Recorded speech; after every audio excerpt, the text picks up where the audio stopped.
Before beginning assembly, make sure you have all your parts and hardware. Firmly press each caster into the base until you hear a click. Next, insert the gas lift into the base. Your arms are labeled right and left. Attach the arms to the backrest. Repeat this process on the opposite side. Next, connect your backrest to the bottom of the seat cushion.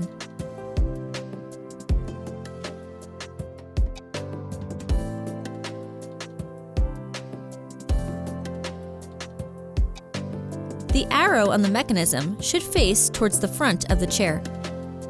Attach the mechanism using the included screws. Fasten each screw in an alternating cross pattern as shown here. Firmly place your seat onto the gas lift. Your final step of assembly is to sit on your new chair to firmly engage the mechanism onto the gas lift.